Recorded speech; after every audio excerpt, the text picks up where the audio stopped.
The transport ship docked at Research Station Kepler-7 with a soft hiss. Leah stepped through the airlock, her crystalline skin catching the station lights and scattering them in pale blue patterns across the walls. She carried only a small datapad and one bag. Her people did not need much.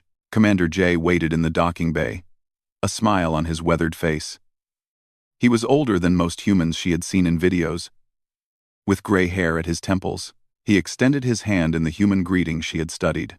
"Welcome to Kepler-7, Jay said. "We're honored to host you for the exchange program." Leah touched his hand briefly, careful not to apply too much pressure.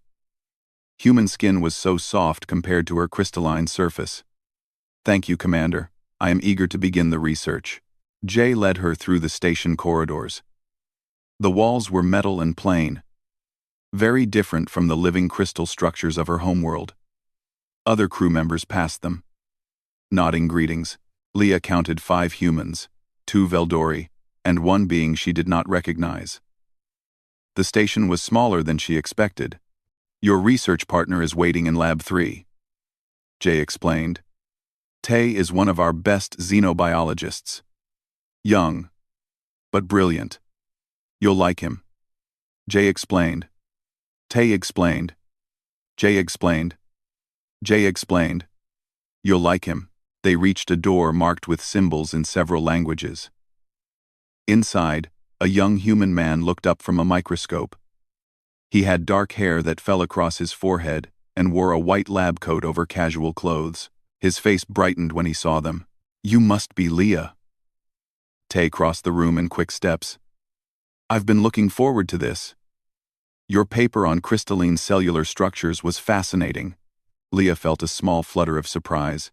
He had read her work. "Thank you. I read your studies on adaptive evolution. Very thorough." Jay left them to get acquainted. Tay showed Leah around the lab, explaining their current projects. He talked quickly, his hands moving as he spoke. Leah found herself relaxing. Perhaps working with humans would not be so difficult. "Are you hungry?" Tay asked after an hour. "The cafeteria serves lunch now. The food is pretty good for station rations." Leah did not eat the way humans did, but she was curious to observe their customs. "I will accompany you." The cafeteria was busier than she expected. Dozens of crew members sat at tables, talking and eating. The air was thick with smells that Leah's sensors tried to categorize. Some were pleasant. Others were strange. Tay led her through a line where crew members selected food from various containers. He filled his tray with items that steamed and gleamed under the lights. Leah took only a container of nutrient solution designed for crystalline species. They sat at a table near a window showing the stars beyond. Leah watched as Tay picked up utensils and began eating. She had seen humans eat in educational videos, but seeing it in person was different. Tay lifted a spoon to his mouth. The food on it was red and glistening. He ate it and smiled. Finally, they made the kimchi stew right. "Want to try some?" Well, Leah's internal sensors were already analyzing the air around Tay's food. The readings made her pause. "What is in that food?" "Thanks for watching. It's kimchi stew. Fermented vegetables, pork, tofu, and lots of red pepper flakes. It's from my grandmother's recipe. Well, as close as we can get in space." Tay took another bite, clearly enjoying it. Leah's sensors flashed warnings in her vision. The concentration of capsaicin in that bowl was enough to cause severe tissue damage to most species she knew. "Tay, my readings show that food contains high levels of capsaicin." "That is a toxin," Tay laughed. "Oh yeah? It's spicy. I like spicy food. Most Koreans do. But capsaicin causes pain receptors to activate. It creates a burning sensation. Why would you eat something that hurts you?" Tay paused, his spoon halfway to his mouth. He seemed to consider the question seriously. "I guess I never thought about it that way. The burning is part of the flavor. It makes the food more interesting. Plus, you get used to it. After a while, you need more spice to feel anything." This made no sense to Leah. You intentionally consume a substance that causes pain, and then build a tolerance so you can consume more of it? When you put it like that, it sounds weird, Tay admitted with a grin. He offered her a spoon with a small amount of the red liquid. Leah leaned back. No. Thank you. My species has very delicate tissue. That concentration of capsaicin could cause actual damage. Really? Wow. I didn't know that. Tay looked at his stew with new appreciation. I guess humans have tough mouths. Con. Over the next 20 minutes, Leah watched in growing amazement as Tay finished his entire bowl of toxic stew. He showed no signs of distress. No pain responses. No cellular damage that she could detect. He simply ate, smiled, and talked about their upcoming research projects. Other humans at nearby tables were eating similar foods. One woman had a dish that smelled so strongly of capsaicin that Leah's sensors recommended she move to a different table. But the woman ate it calmly while reading a report. Does all human food contain toxins? Leah asked. Tay wiped his mouth with a cloth. Toxins? No, not all of it. Just the good stuff. He laughed at his own joke. Seriously though, a lot of foods have compounds that might be harmful in large amounts. But in the amounts we eat them, they're fine. Sometimes they're even good for us. Leah made notes on her datapad. This was already more interesting than she expected. Her professors had told her humans were unusual, but they had not mentioned this aspect. What other foods do you consider normal? She asked. Tay thought for a moment. Well, there's coffee. Can't start the day without coffee. And chocolate is great. Oh. And we have wine night on Fridays. That's always fun. Leah's sensors identified all three items in her database. Coffee contained caffeine, a stimulant that affected neural function. Chocolate had theobromine, toxic to many species. Wine was fermented, containing ethanol, which her people classified as a poison. She stared at Tay, her crystalline features shifting to express confusion. You drink neural toxins for recreation? I mean, coffee helps me wake up. Is that recreational? Tay seemed genuinely puzzled by her concern. Leah realized that humans simply did not understand how unusual they were. To them, consuming mild poisons was normal. It was just part of eating. Tay, she said slowly, I think my research focus may have just changed. I need to understand human biology better. Much better. Tay grinned. Sure. I can help with that. Humans are pretty interesting when you really look at us. What do you want to know? Everything, Leah thought. She wanted to know how humans had survived long enough to reach space when they poisoned themselves with every meal. She wanted to know what kind of world produced a species this resilient. She wanted to know if they understood how unusual they were. But for now, she simply said, let us start with your digestive system. I have many questions. Tay laughed and agreed. As they walked back to the lab, Leah glanced back at the cafeteria. Humans sat eating, talking, and laughing. They had no idea that every meal was a chemical warfare experiment, that their bodies won effortlessly. This was going to be a very educational exchange program. 3 days passed on the station, and Leah filled her datapad with observations. Each day brought new surprises about human biology. Tay was patient with her questions, though he often seemed amused by what she found shocking. They worked together in the lab, analyzing samples from various species. Leah was good at the technical work, and Tay was creative with solutions. They made a good team, but Leah kept getting distracted by the small things Tay did without thinking. He drank coffee constantly. Every few hours, he would pour a dark liquid from a heated container and drink it. Sometimes he would sigh with pleasure after the first sip. Leah's sensors told her the caffeine levels were significant, enough to cause heart problems in her people. But Tay's heart beat steadily on, unaffected. Does that not make you feel ill? She asked on the third day, pointing at his cup. Tay looked at his coffee. This? No, it makes me feel awake. Why? The caffeine content is very high. It is a stimulant drug. Well, yes. That's the point. Tay took another sip. I'm not a morning person. Coffee helps. Leah added this to her notes. Humans regularly drug themselves to alter their natural sleep cycles. And they saw nothing wrong with this. That evening, Commander J made an announcement over the station speakers. Attention all crew. Social gathering in Recreation Room 2 at 1900 hours. Attendance is encouraged. We'll have music and refreshments. Tay looked up from his work. Oh, good. It's Friday. Wanna come? It's usually fun. You can meet more of the crew. Leah was curious about human social behavior. Yes, I will attend. The recreation room was larger than the cafeteria. Someone had dimmed the lights and added colorful decorations. Music played from speakers, with a rhythm that Leah found pleasant. About 30 crew members were already there, talking in small groups. Tay guided her to a table with bottles and glasses. This is the refreshment table. We have juice, water, soda, and wine. What would you like? Leah recognized the wine bottles. You are serving alcohol? I thought this was a workstation. It is. But we're allowed to relax sometimes. The commander says it's good for morale. Everyone is off duty right now. Tay poured himself a glass of red wine. Leah watched as he drank it.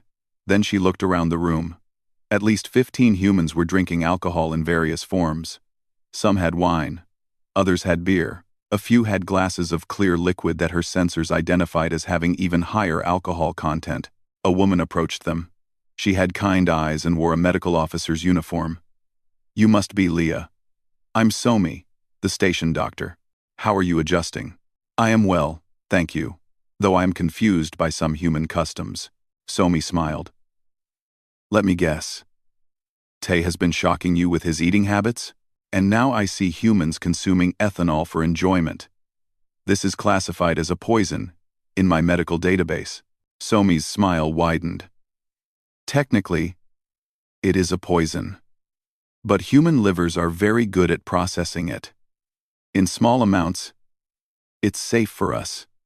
It helps people relax and socialize. But why would you need a poison to relax? That's a very good question, Somi said thoughtfully. I suppose we don't need it. It's more of a cultural tradition. Humans have been making and drinking alcohol for thousands of years. Leah watched as Tay finished his first glass and poured a second. Does this not impair his judgment? Does this not impair his judgment? A little bit, yes. That's why there are rules. No one can drink too much. And no one is allowed to operate machinery or make important decisions while drinking. We're careful. Careful, Leah thought, would be not drinking poison at all, but she said nothing. She was a guest here. As the evening continued, Leah observed the effects of alcohol on the humans. They became louder. They laughed more easily. Some of them danced to the music, their movements less precise than before. But none of them seemed to be in danger. Their bodies simply processed the toxin and continued functioning. Tay introduced her to other crew members. There was Junho, who worked in station maintenance.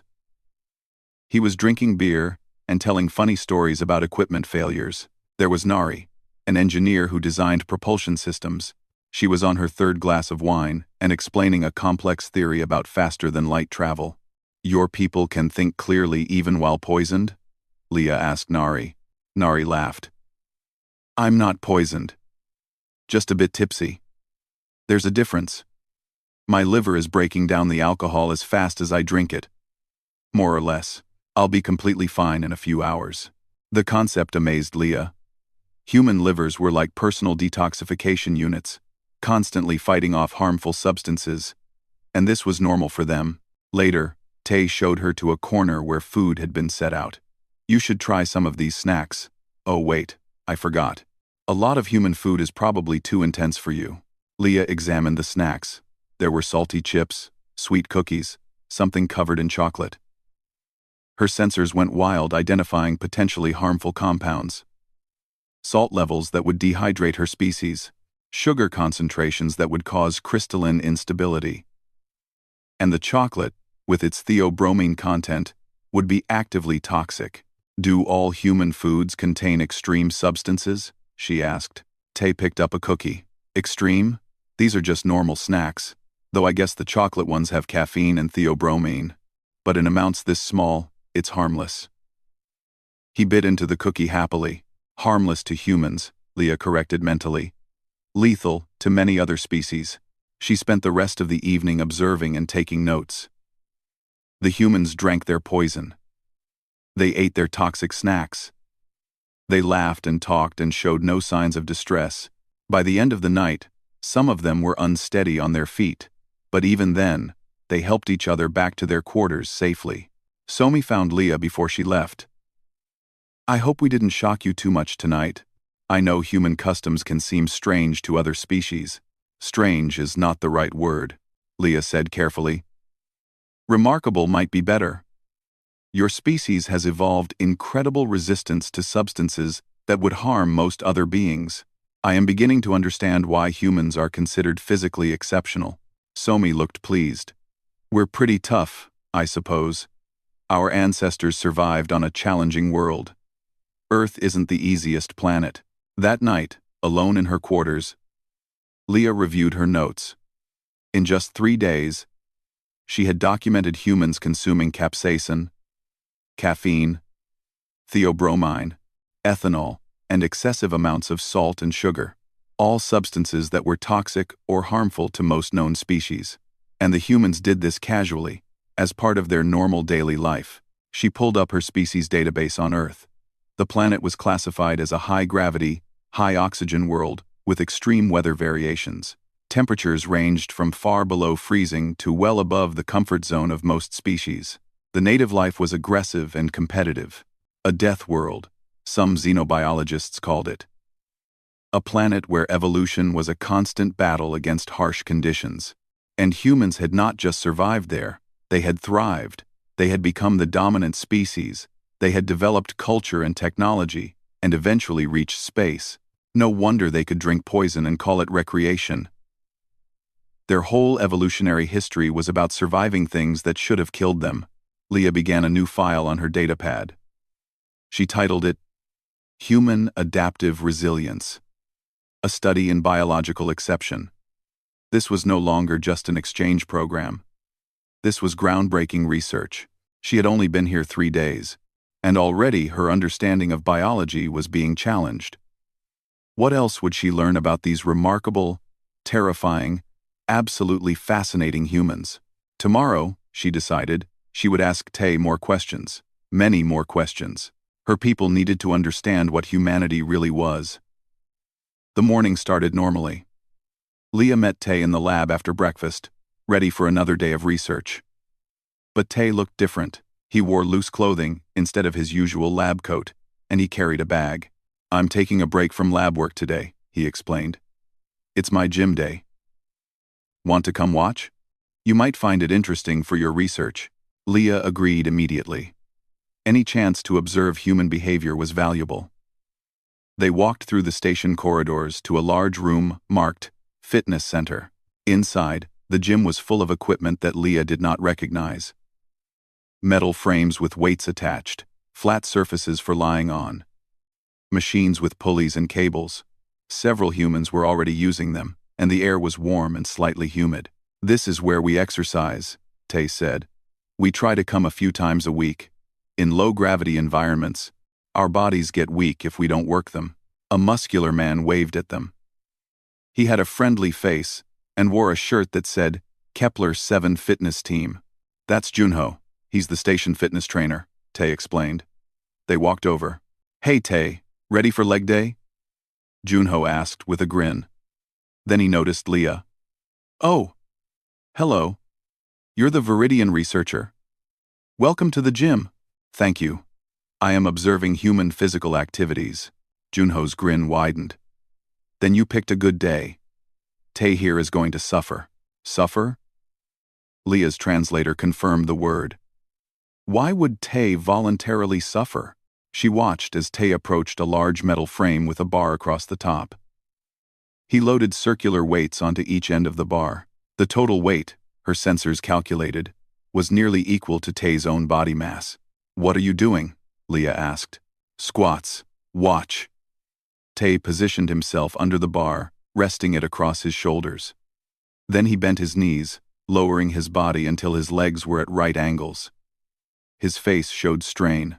The muscles in his legs were clearly under extreme stress. Then he stood back up. He repeated this motion 10 times before setting the bar back down. Leah's sensors were flashing warnings. Tay, my readings show that your muscle fibers are tearing. Yeah, that's normal. Tay said, breathing hard. That's how muscles grow. You tear them a little bit, and they heal back stronger. You are intentionally damaging your own body? Junho laughed. That's exercise. We damage ourselves in controlled ways so we get stronger. The human body is amazing like that. Break it down. It builds back better. Leah felt her understanding of humans shift again. They did not just tolerate damage. They sought it out. They created it deliberately. Over the next hour, she watched Tay and other humans put themselves through what looked like torture. They lifted heavy weights until their muscles shook. They ran on machines that made them breathe hard and sweat profusely. The sweat itself fascinated Leah. Humans leaked water through their skin to cool down. Such an inefficient system, yet it worked. A woman named Nari joined them. She was the engineer Leah had met at the party. Morning. Is our guest watching us be crazy? I am observing exercise behavior, Leah said carefully. Nari smiled. Same thing. She walked to a machine with handles and began pulling heavy weights upward. Her arms strained with each repetition. Tay, are you joining us for the gravity chamber later? Maybe. Depends on how my legs feel after this. Gravity chamber? Leah's curiosity was immediate. What is a gravity chamber? Oh, Junho explained. It's a special room where we can increase the gravity. It makes exercise harder. Better training. You increase gravity? That would put dangerous stress on your skeletal structure. We only go up to 1.5 times Earth normal. Junho said. It's safe if you're careful. Want to watch? An hour later, Leah stood outside a reinforced room with thick windows. Inside, Tay, Junho, and Nari were doing exercises under increased gravity. Leah could see the strain on their faces. Every movement took more effort. Their bones were supporting 1.5 times their normal weight load. Her species would experience fractures under such conditions. Their crystalline structures were not designed for high gravity. But the humans simply worked harder. Their faces determined. Tay ran on a treadmill, his feet pounding against the surface. His heart rate was extremely elevated.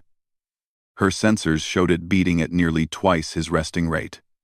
For a Viridian, such a heart rate would indicate a medical emergency. But Tay just kept running. After 30 minutes, they decreased the gravity back to normal and came out. All three were covered in sweat and breathing hard. But they were smiling. Good session, Nari said, wiping her face with a towel. Tay saw Leah's expression. Are you okay? You look concerned. Leah struggled to find words. I am. Processing. Tay, do you understand what you just did? Exercise in high gravity? Sure. No. You deliberately stressed your cardiovascular system to dangerous levels. You tore your muscle fibers.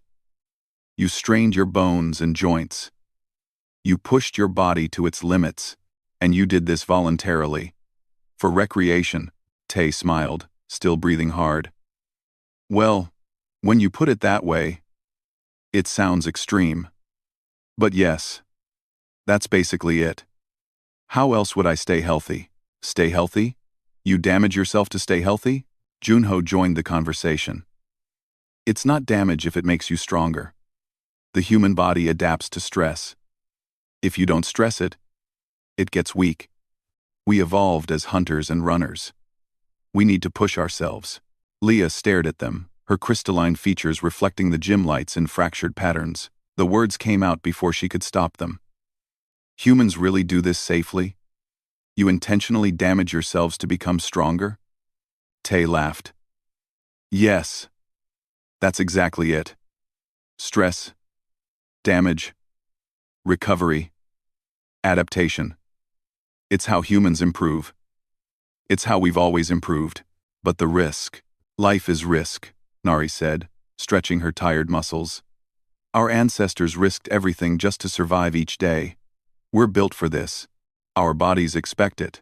Leah was quiet for a long moment. Her mind was working through the implications.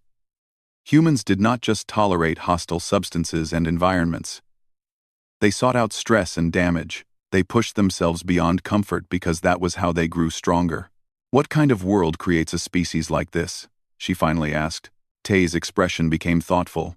Earth is beautiful, but it's also harsh. Extreme temperatures, dangerous predators, diseases, natural disasters. Our ancestors had to be tough to survive. I guess we inherited that. A death world, Leah whispered. What? That is what xenobiologists call planets like yours. Worlds where the environment is so hostile that survival requires exceptional adaptation. I read that term in my studies. I did not truly understand it until now.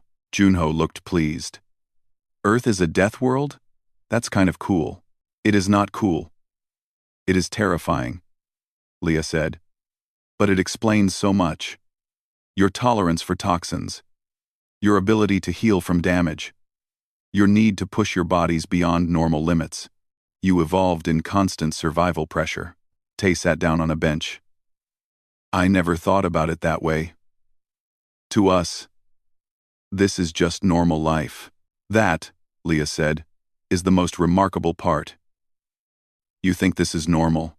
Over the next hour, Leah asked questions. She learned that humans considered broken bones a minor injury if they healed properly. She learned that they could survive for days without food and several days without water. She learned that their immune systems fought off millions of pathogens daily without them even noticing. By the end, her understanding of human biology had completely changed.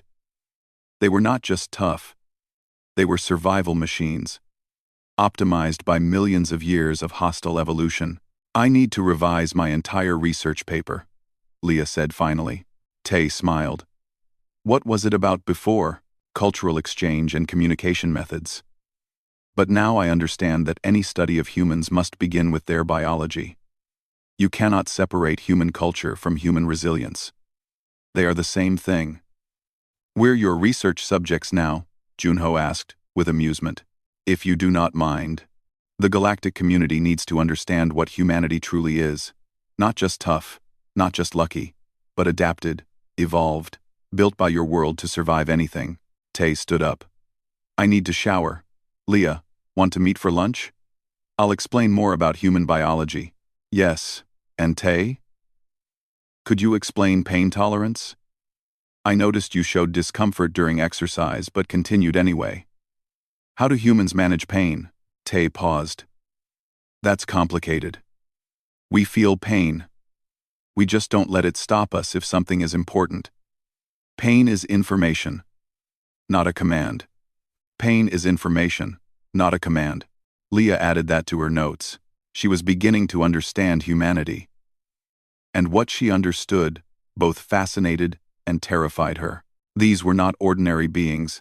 These were survivors from a death world, carrying their resilience into the stars. 2 weeks into the exchange program, Leah had filled 3 data pads with observations. She and Tay had developed a comfortable friendship. He no longer seemed surprised by her questions, and she no longer flinched when he ate spicy food or drank coffee. She was in her quarters, organizing her research notes, when the alarms began. A sharp, urgent sound echoed through the station corridors. Red lights flashed on the walls.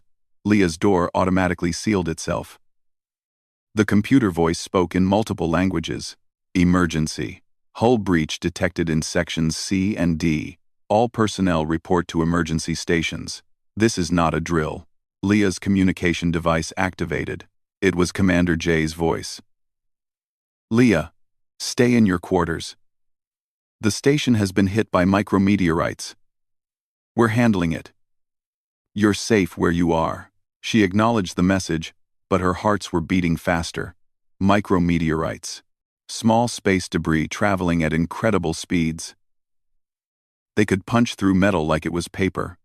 Through her door, she could hear running footsteps, voices calling out orders, the organized chaos of emergency response. Her device beeped again. This time it was Tay. "Leah? Are you okay?" "I am safe. Are you safe?" "I'm in the command center. The damage is in the outer sections. Some radiation is leaking through the hull breaches. We're organizing repair teams." "Ah, radiation." Leah felt cold. "Tay, you cannot repair hull breaches with radiation present. You must evacuate those sections. We will evacuate most species, but the repair crews need to work now, before more air is lost." "It's okay. We have protective suits." The connection ended. Leah pulled up a station schematic on her datapad. Sections C and D were outlined in red. Her sensors could detect the radiation levels even from here. They were high. Not immediately lethal to humans, but dangerous with prolonged exposure. The protective suits Tay mentioned would help, but they were not perfect. Some radiation would still get through. She monitored the station communications. Commander J was organizing the response. All non-human crew members were being moved to the shielded intersections. The Veldori were already there. So were other species she had met, but the human crew members were suiting up and heading toward the damaged sections. Through her device, she could hear their voices, calm, professional, focused. Team 1, approaching Section C airlock. Team 2, equipment ready. Moving to Section D, medical, standing by in case anyone needs treatment. That was Somi's voice. The doctor who had explained alcohol metabolism to Leah. She sounded steady and ready. Leah wanted to help, but she knew she would only be in the way. Viridians could not tolerate the radiation levels in those sections. Her crystalline structure would begin breaking down within minutes, but humans could work there. Their cellular repair systems could handle the damage. At least for a while. She activated a communication channel to Tay. "Can you tell me what is happening? I wish to help, but I know I cannot enter the damaged sections." Tay's voice came through, slightly distorted by his suit's communication system. "You can help by staying safe, but I can keep you updated. We're sealing the breaches now. Junho is welding a patch over the first hole." Junho, the fitness trainer who had explained exercise adaptation to her. Now he was working in a radiation field. Is he safe? Safe enough. His suit is protecting him, and we're monitoring everyone's exposure levels. Nari is calculating exactly how long each person can work before they need to rotate out. Nari, the engineer who drank wine and designed propulsion systems. Now she was making life or death calculations. Over the next 3 hours, Leah listened and watched through station cameras that she accessed with permission. The repair teams worked in shifts. They would enter the damaged sections, work for 20 minutes, then return to be scanned for radiation exposure. Every single human showed radiation exposure. The numbers made Leah's sensors flash warnings, but the humans simply noted the readings and continued working. She saw Tay through one camera, carrying equipment to the repair teams. His face was serious behind his helmet. He moved with purpose and efficiency. Commander J's voice came over the main channel. "Team 3, the second breach is larger than expected. We need more welding equipment." "On it," someone replied. That was Hyun, a technician Leah had met briefly. Through the camera, she saw him carrying heavy welding tools through a corridor that showed yellow radiation warnings. He was moving quickly despite the weight. Then he stumbled. The camera showed him catching himself, but something was wrong with his left arm. It hung at an odd angle. "Hyun, report," Jay said immediately. "I'm fine, Commander. Just hit the wall. My arm might be broken, but I can still work. Get to medical. After I deliver this equipment, they need it now." Leah watched in disbelief as Hyun continued carrying the heavy equipment with one arm while his other arm was clearly injured. He reached the airlock, passed the tools through, and only then headed toward the medical bay. "Pain is information, not a command," she whispered, remembering Tay's words. The repairs continued. More humans rotated through. Some showed signs of fatigue. All showed signs of radiation exposure. But none of them stopped working. A new voice came through the communications. It was Yuna. one of the shuttle pilots. Commander, I'm taking Shuttle 2 to retrieve the external repair drones. The radiation damaged their control systems. Negative, Yuna. The debris field is still active. It's too dangerous. Sir, we need those drones to seal the outer hull completely. I can navigate through the debris. I've done it before. There was a pause. Then Jay's voice, heavy with responsibility.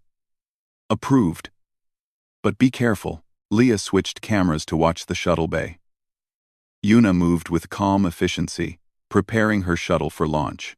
Leah accessed the external cameras and saw the debris field. Thousands of small particles, many still moving at dangerous speeds. Yuna launched the shuttle and immediately began weaving through the debris. Her piloting was smooth and precise. When a larger piece of debris came toward her, she adjusted course with minimal movement. No wasted energy, no panic. Leah heard her breathing over the communication channel. Steady, controlled, focused. It took 20 minutes, but Yuna retrieved all 4 drones and returned them safely to the station. Drones recovered, Commander. No damage to the shuttle. Excellent work, Yuna. Get some rest. Will do, sir, after I help install the drones. Of course, Leah thought. Humans did not rest, while work remained. Finally, after 5 hours, Commander Jay's voice announced success. All breaches sealed. Radiation levels dropping to safe zones. Well done, everyone. Medical checkups are mandatory for all crew who worked in the affected sections. Leah felt relief wash through her. They had done it. The humans had repaired critical damage in an environment that would have killed most species. Her communication device activated. Tay's voice, tired but happy. We're safe. The station is secure. How are you? I am well. But I am concerned about you. Your radiation exposure was significant. Somi says we'll all be fine. Human cells repair radiation damage pretty efficiently. We'll feel tired for a day or two. But no permanent harm. There it was again. Humans casually dismissing what would be a medical emergency for other species. Can I see you? Leah asked. I wish to confirm you are well. Meet me in the cafeteria. I'm hungry. Crisis always makes me hungry. 20 minutes later, Leah found Tay sitting at their usual table. He looked tired. His eyes had dark circles. But he was eating a large meal and drinking coffee. You look exhausted, Leah said. I am. But food helps. And coffee. He smiled at her. Were you worried? Were you worried? Yes, Leah admitted. I watched the cameras. I saw the radiation levels. By my calculations, you and the other humans should be in medical care for serious exposure. Somi checked us all. We're fine. Some people got more exposure than others. But nobody reached dangerous levels. We know our limits. Leah sat down across from him. Tay, do you understand what you did today? All of you? We repaired the station. You worked in an environment that would kill most species. You did it calmly. Efficiently. Hyun continued working with a broken arm. Yuna flew through a debris field without fear. You all accepted radiation exposure as a necessary cost. And now you sit here eating and drinking coffee like it was a normal day. Tay considered this. I guess when you put it that way, it sounds impressive. But honestly, it just felt like doing what needed to be done. Everyone on this station trained for emergencies. We knew what to do. But the physical cost will heal. Human bodies are good at healing. That's our advantage, right? We can take damage and recover. A group of other humans entered the cafeteria. Junho was there, looking tired but grinning. Nari was with him, along with several repair team members. They were laughing about something. That's what gets me, Leah said quietly. You nearly died today. All of you. But you are laughing. Tay looked at his colleagues and smiled. We're alive. The station is safe. Everyone is okay. Why wouldn't we laugh? Fear doesn't help after the danger is past. Leah realized something in that moment. Human resilience was not just physical, it was mental, emotional. They processed fear and stress differently than her people did. They acknowledged danger, worked through it, and then moved on. I need to add a section to my paper about psychological resilience, she said. Tay laughed. Are we that interesting? You have no idea, Leah said. You truly have no idea how remarkable you are. Later, alone in her quarters, Leah reviewed the day's events. She had seen humans work calmly through a crisis. She had seen them tolerate radiation, pain, and fear. She had seen them risk their lives for the station and each other. And afterward, they ate, drank coffee, and laughed. Her people would have needed days to recover from such an ordeal. Therapy, medical care, emotional support. Humans just needed a meal and some sleep. She was beginning to understand why the galaxy both respected and feared humanity. They were not conquerors. They were not violent by nature. But they were unstoppable when something needed to be done, because they could survive anything, and they would keep working until the job was finished. Death World survivors, she thought again. That was what they were, and the galaxy had no idea how lucky it was that humans were friendly. The station returned to normal operations within 2 days. The hull repairs held perfectly.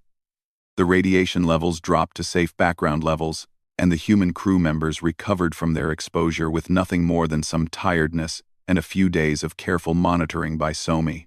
Leah spent those 2 days compiling her research. Her original plan for a paper on cultural exchange had completely changed. What she had now was something far more important. On the 3rd day after the crisis, she requested a meeting with Commander J. He welcomed her into his office with his usual warm smile. How can I help you, Leah? I wish to present my research findings to the Galactic Scientific Council. I believe they need to understand human biology and capability better. End quote. Jay leaned back in his chair. That sounds important. What have you learned?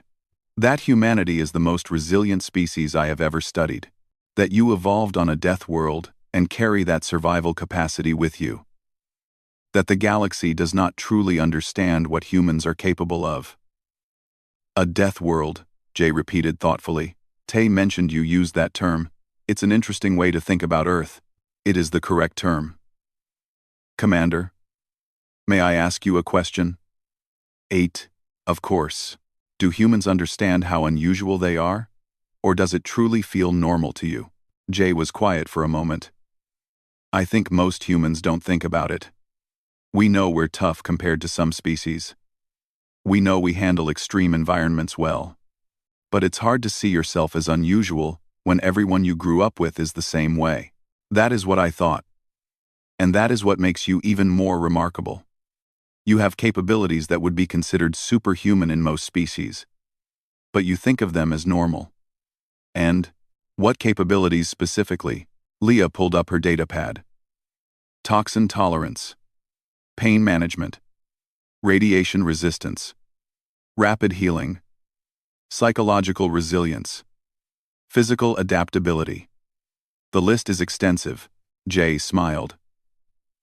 When you list it like that, we do sound impressive. You are, and the Council needs to know this. Not for fear, but for understanding. Humans are being assigned to dangerous missions across the galaxy. People need to know why you are suited for this work. It is not luck. It is evolution. Then you have my permission to present your findings. I'll help you set up the communication link to the Council. 3 days later, Leah stood in the station's main conference room. A holographic display showed the Galactic Scientific Council. 12 members from different species appeared as life-sized projections around the room. Tay sat in the back, having asked permission to watch. Leah began her presentation. Honored Council members, I am Leah of Viridia. For the past month, I have been studying humanity as part of the Cultural Exchange Program. My findings require a revision of how we classify and understand human capabilities. She brought up her first data display. Humans regularly consume substances that are toxic to most known species. Capsaicin, caffeine, theobromine, Ethanol. They have evolved specific enzymes and tolerances that allow them to process these compounds safely. One council member, a Tellurian with green skin, spoke up. We knew humans had unusual dietary habits. Is this significant? Creator. It is when you understand the pattern. Humans do not just tolerate toxins in their diet. They seek them out. They enjoy them. This suggests their evolution occurred in an environment where exposure to harmful compounds was constant. She brought up the next display. Humans also deliberately damage their own bodies through a process called exercise. They tear muscle fibers, stress their cardiovascular systems, and push their skeletal structures to their limits. And through this damage, they become stronger. Another council member looked shocked. They hurt themselves intentionally? Yes. Because human biology responds to stress through adaptation. This is not unique to exercise. Humans adapt to nearly everything. Temperature extremes, high altitude, radiation exposure. Their bodies treat harmful conditions as training opportunities. She showed footage from the emergency repairs. During a recent hull breach, human crew members worked in radiation fields that would require my species to evacuate immediately. They did this for hours. Their cellular repair mechanisms handled the damage in real time. The council was silent now, watching the footage carefully. Leah continued. I have also observed human psychological resilience. After experiencing a life-threatening crisis, humans recovered emotionally within hours. They showed no signs of lasting trauma from an event that would require extensive therapy for most species. She brought up her final display. After extensive research, I have reached a conclusion. Humans evolved on what xenobiologists classify as a death world. Earth is a high-gravity planet with extreme climate variations, aggressive native life, and constant environmental challenges. Humanity developed exceptional survival capabilities because they had to. Those who could not tolerate stress, adapt quickly, and recover from damage did not survive to pass on their genetics. What are you suggesting? The Tellurian council member asked. I am suggesting that we have been categorizing humans incorrectly. We see them as tough or lucky, but they are neither. They are adapted. Every human capability that seems exceptional to us is normal for a species that evolved in constant survival pressure. A Viridian council member, one of Leah's own people, spoke. Leah, are you saying humans are dangerous? No. I am saying humans are resilient. There is a difference. Humans are not aggressive by nature, but they can survive conditions that would kill most of us. They can work in environments we cannot enter. They can recover from damage we would find permanent. This makes them valuable allies and colleagues, not threats. She glanced at Tay, who was listening intently. I have worked closely with a human named Tay for this entire month. He is kind, intelligent, and curious. He is also capable of eating food that would poison me, working out until his muscles tear, and operating in radiation fields during emergencies. These facts do not contradict each other. They are all part of what humanity is. The council discussed among themselves for several minutes. Finally, the head council member, an elder Veldori, spoke. Leah, your research is thorough and well presented. What do you recommend we do with this information? I recommend we update the Galactic database on human capabilities. I recommend we stop being surprised when humans volunteer for dangerous missions. And I recommend we study human adaptation processes to see if other species can learn from their approach to survival. You want us to learn from humans? Yes. They have developed remarkable strategies for handling stress, both physical and psychological. Their concept of using controlled damage to build strength could have applications in medicine and training across many species. The Tellurian council member looked thoughtful. This would change how we approach human integration into galactic society. It should, Leah said firmly. Humans are not lucky survivors from a harsh world. They are the product of millions of years of adaptation. They earned their resilience. We should recognize that. The council voted to accept her research and update the official records. They also approved funding for follow-up studies on human adaptation mechanisms. After the presentation ended, and the holographic council members disappeared. Tay approached Leah. "That was amazing," he said. "You made us sound like superheroes. I made you sound like what you are. Survivors. Adapters. Death World natives who brought their strength to the stars." Tay looked embarrassed. "We're really not that special. We're just people." "That is exactly my point. To you, this is normal. But normal for humans is exceptional for most of the galaxy." They walked to the cafeteria together. Tay got his usual coffee and a sandwich with some kind of spicy sauce. Leah got her nutrient solution. They sat at their favorite table by the window. "I have a request," Leah said. "What's that?" "I wish to extend my stay on this station. There is much more to learn about human adaptation. And I would like to continue working with you. If that is acceptable." Tay's face lit up. "Of course. I've learned a lot from you too. You see things about humanity that we miss because we're too close to it. I have another request." "Sure." Leah pushed a small container toward him. It contained a red liquid. "I would like to try kimchi stew. A very small amount. Heavily diluted for my biology. Somi helped me prepare a safe version." Tay looked delighted. "Really? You want to try spicy food? I want to understand human experiences better. And you have tried so hard to explain your culture to me. The least I can do is attempt to share in it." She took a tiny sip of the diluted stew. Even weakened, the capsaicin was strong to her senses. It created a warm sensation that was not entirely unpleasant. "What do you think?" Tay asked eagerly. "It is interesting. I understand why you enjoy it, though I could never tolerate the full-strength version. But thank you for sharing this with me." Over the next weeks, Leah and Tay continued their work together. She learned more about human biology, culture, and psychology. He learned to see his own species through an outsider's perspective. Leah also began teaching Tay about Viridian meditation techniques. They were designed for crystalline biology, but Tay found modified versions helpful for focus and stress management.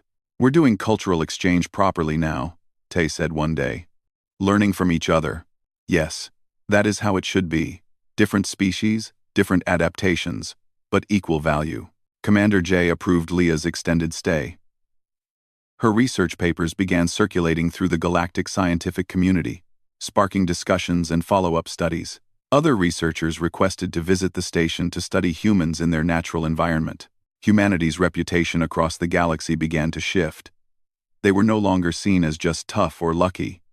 They were recognized as a species shaped by their world, carrying remarkable survival capabilities into space. One evening, Leah and Tay were working late in the lab. Tay was drinking his 5th coffee of the day. Leah was analyzing cellular samples. "Do you ever get tired of being studied?" she asked him. Tay thought about it. "Not really. It's actually kind of nice that someone finds us interesting. Most humans think we're boring. You are the opposite of boring. You are fascinating, terrifying, and inspiring all at once. I'll take that as a compliment." Leah smiled, her crystalline features shifting to show warmth. "It is the highest compliment I can give. You humans really do incredible things safely. Things that should be impossible. And you do them every single day, without even noticing." Tay raised his coffee cup. "To death worlds and the species crazy enough to thrive on them." Leah raised her nutrient solution. "To humanity. The galaxy's most terrifyingly resilient friends." They touched containers in a toast, a human gesture that Leah had learned to appreciate. Outside the window, stars stretched endlessly across space. Somewhere out there were billions of humans, going about their lives, eating spicy food, drinking coffee, exercising, and handling whatever challenges came their way. And now, thanks to Leah's research, the galaxy understood what that really meant. Humans were not just survivors.